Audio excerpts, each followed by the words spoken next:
साथियों, काशी बौद्धिक जनों की नगरी है।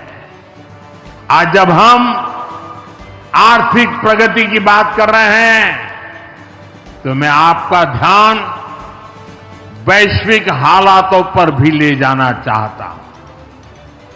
आज दुनिया की अर्थव्यवस्था कई आशंकाओं से गुजर रही है।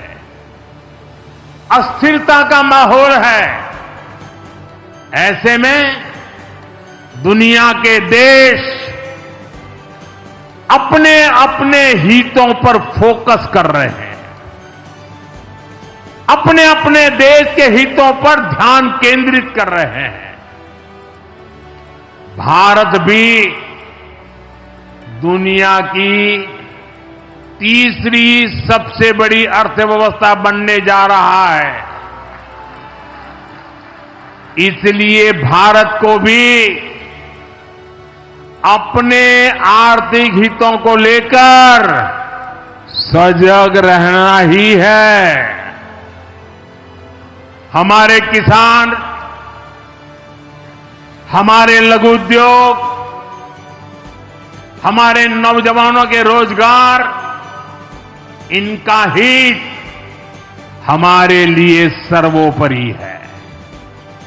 सरकार इस दिशा में हर प्रयास कर रही है, लेकिन देश के नागरिक के रूप में भी हमारे कुछ दायित्व है।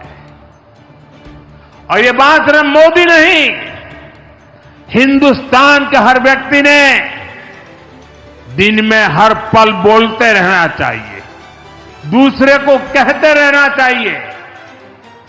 जो देश का भला चाहते हैं, जो देश को तीसरे नंबर की इकोनॉमी बनाना चाहते हैं, ऐसा कोई भी राजनीतिक दल हो, कोई भी राजनेता हो, उसने अपने संकोच को छोड़ करके देश हित में हर पल, हर बार, हर जगह देशवासियों के अंदर एक भाव जगाना होगा, और वो है हम स्वदेशी का संकल्प लें। अब हम कौन सी चीजों को खरीदेंगे, कौन से तराजू से तोलेंगे? मेरे भाइयों बहनों, मेरे देशवासियों, अब हम कुछ भी खरीदें तो एक ही तराजू होना चाहिए। हम उन चीजों को खरीदेंगे जिसे बनाने में किसी न किसी भारतीय का पसीना बहा है। और जो चीज भारत के लोगों द्वारा बनी है, भारत के लोगों के कौशल्य से बनी है, भारत के लोगों के पसीने से बनी है, हमारे लिए वह स्वदेशी है। हमें vocal for local, vocal for local मंत्र को अपनाना होगा। हम संकल्प लें कि हम मेक इन इंडिया प्रोडक्ट्स को ही बढ़ावा देंगे। हमारे घर में जो कुछ भी नया सामान आएगा, मैं नए सामान की बात कर रहा हूं, हमारे घर में जो भी नया सामान आएगा वो स्वदेशी ही होगा। ये जिम्मेदारी हर देशवासी को लेनी होगी।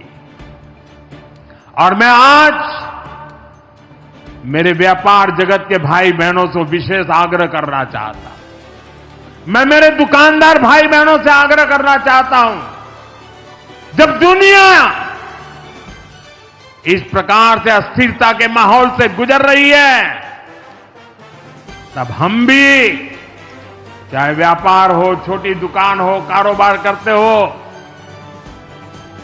अब हम हमारे यहां से सिर्फ और सिर्फ स्वदेशी माल ही बेचेंगे।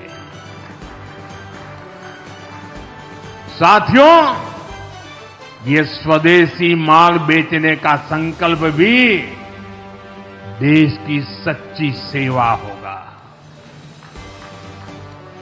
आने वाले महीने त्योहारों के महीने हैं, दिवाली आएगी, बाद में शादियों के तो समय आएगा। हर पल अब स्वदेशी ही खरीदेंगे। मैंने जब देशवासियों को कहा था मेड इन इंडिया, अब विदेशों में जाकर के शादियां कर करके देश का धन मत लुटाओ। और मुझे खुशी है, कई नौजवान मुझे चिट्ठी लिखते थे कि हमारा परिवार तो विदेश में शादी करना तय किया था, लेकिन आपकी बात सुन करके अब हमने वहां का सारा कैंसिल कर दिया, थोड़ा खर्चा भी हो गया, लेकिन अब हम भारत में ही शादी करेंगे। हमारे यहां भी बहुत अच्छे स्थान है जहां शादी ब्याह हो सकता है। हर बात में स्वदेशी का भाव आने वाले दिनों में हमारा भविष्य तय करने वाला है। और ये महात्मा गांधी को भी बड़ी श्रद्धांजलि होगी। साथियों, सबके प्रयास से ही विकसित भारत का सपना पूरा होगा।